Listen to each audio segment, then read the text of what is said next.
Bienvenue dans le journal de l'intelligence économique, l'émission consacrée aux coulisses de la mondialisation.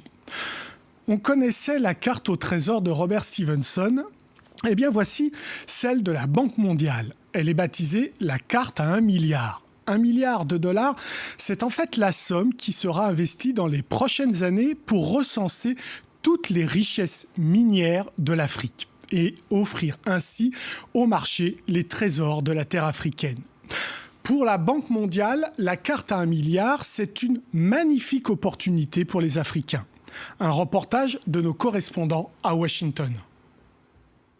La carte des ressources minérales de l'Afrique date en grande partie de l'époque coloniale, incomplète et imprécise au regard des techniques actuelles. Le nouveau projet, lancé par la Banque mondiale en partenariat avec l'Union africaine, pourrait d'ici 10 ans donner une idée globale précise des richesses du sous-sol du continent. L'homme à la tête de ce projet s'appelle Paolo Dessa. Selon lui, cette carte permettra aux pays africains de faire valoir leurs intérêts. Malheureusement, la plupart des gouvernements ne savent pas ce qu'il y a dans leur sous-sol. Nous pensons que s'il y avait une bonne connaissance du véritable potentiel en ressources minérales des pays africains, les gouvernements seraient en position de négocier de meilleurs contrats avec les compagnies d'extraction. Dès cette carte, il faudra doter un fonds de centaines de millions de dollars pour sonder, coordonner, vérifier. La Banque mondiale avait elle-même lancé le surnom de carte à 1 milliard de dollars.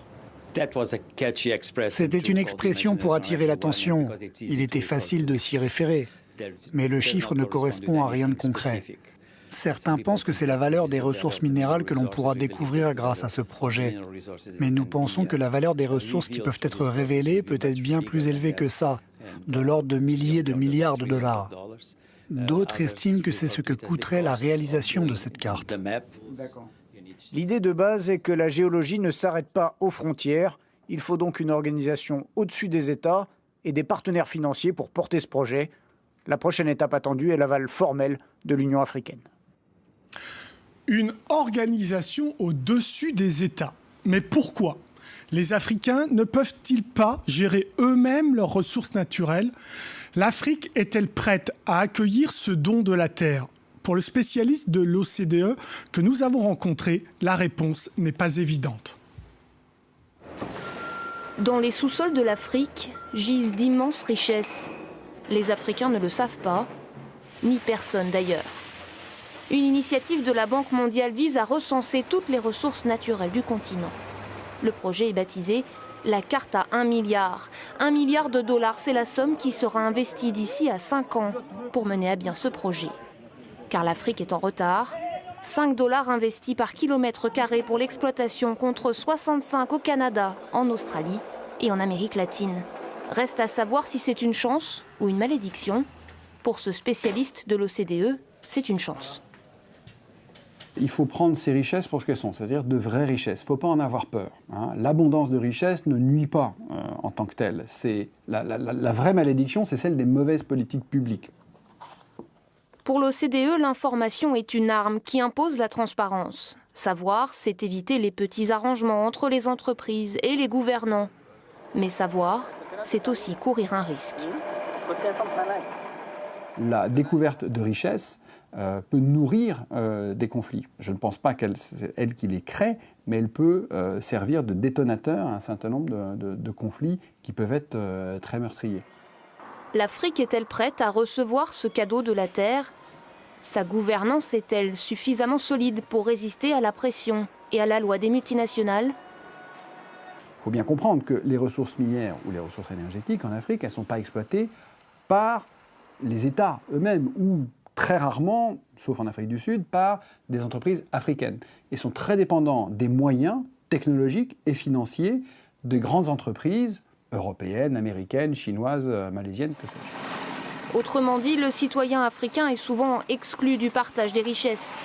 Les dirigeants politiques et les multinationales risquent donc d'être les grands gagnants de cette carte à 1 milliard. Bien, avec moi sur ce plateau, Grégoire Niodet, bonjour. Vous êtes chargé des questions financières au Secours catholique et Caritas France et vous êtes l'un des membres de la coalition internationale de la campagne internationale qui est intitulée « Publiez ce que vous payez ». Donc, c'est quoi votre démarche dans cette campagne internationale « Publiez ce que vous payez » ? Je pense que le titre résume très bien ce que ça veut dire. C'est une campagne qui est née donc, il y a une douzaine d'années pour justement demander aux compagnies du secteur extractif, donc mines, gaz, pétrole, et de plus en plus forêt, ce qu'elles versent au gouvernement pour qu'ensuite on puisse demander des comptes sur l'utilisation de ces ressources. Est-ce que ça a servi le développement réellement ou des dépenses d'apparat ou autre. Donc c'est de la transparence. C'est un processus de transparence. Donc c'est vraiment la première étape indispensable avant d'aller plus loin pour savoir si on gère bien ces ressources. Alors vous l'avez dit, ça a commencé en 2002, je crois, cette campagne. Oui. Aujourd'hui arrive cette initiative de la Banque mondiale avec ce titre un petit peu Stevensonien, hein, la carte à 1 milliard. Qu'est-ce que vous en pensez? Est-ce que l'Afrique est prête? Je ne sais pas si on peut dire que l'Afrique est prête. Il y a plusieurs processus, notamment ces processus de transparence, qui peuvent permettre que ça arrive dans de bonnes conditions.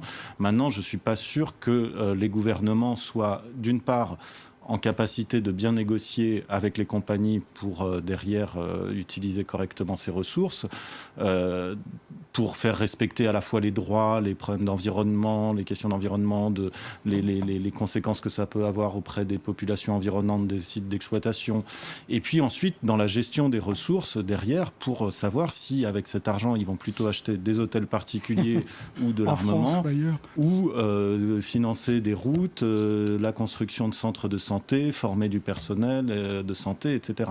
Mais donc pour vous, c'est quand même bien de savoir ce qu'on a dans nos sous-sols. Ça peut être bien, mais si... Alors, c'est là où il faut peut-être faire la différence entre l'outil lui-même qui peut être utile et l'utilisation qui en est faite. Et est-ce qu'il y a des compétences ou la volonté politique, surtout dans des pays comme les pays d'Afrique, de gérer correctement ça et de gérer au bénéfice des populations? S'il n'y a pas vraiment ces conditions réunies, ça risque d'être un outil... Mais sincèrement, vous pensez qu'elles sont réunies, ces conditions, ou pas? On est en train, nous, on se mobilise pour qu'elles soient réunies. Mais maintenant, c'est pas évident, forcément, qu'elles le soient. Alors, 12 ans de campagne, quand même, hein, 2002 à peu près.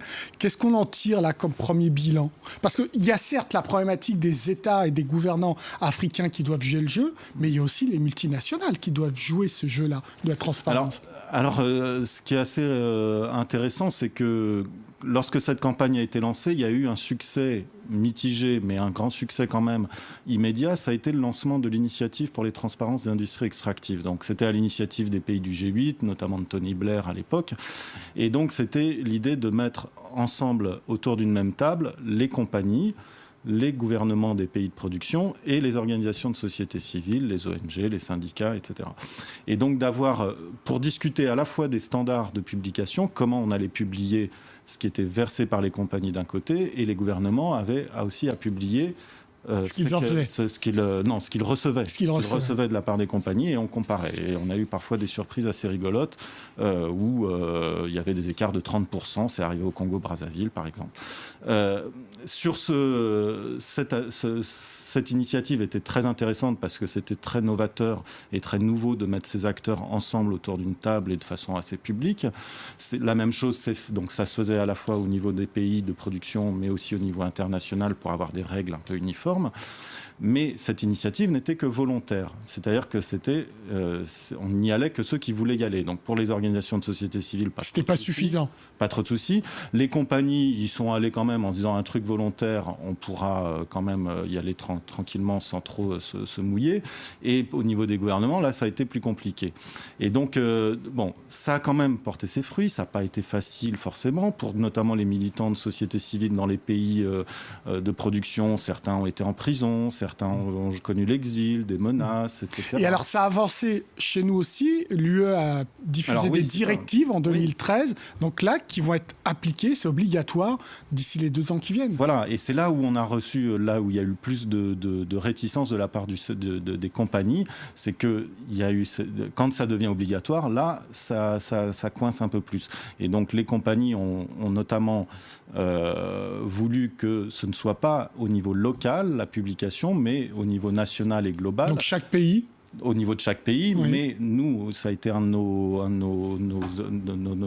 chevaux de bataille assez important, c'est de l'avoir aussi projet par projet pour que les collectivités, les communautés locales puissent aussi avoir cette information et autour des sites de production puissent aussi demander des comptes sur les ressources qui sont sorties de leur sous-sol. Donc je disais directive européenne de 2013, est-ce qu'elle a été appliquée dans le champ national, par exemple en France ? En France, ça vient d'être voté, comme on dit, transposé, c'est-à-dire un droit européen qui est transposé en droit national.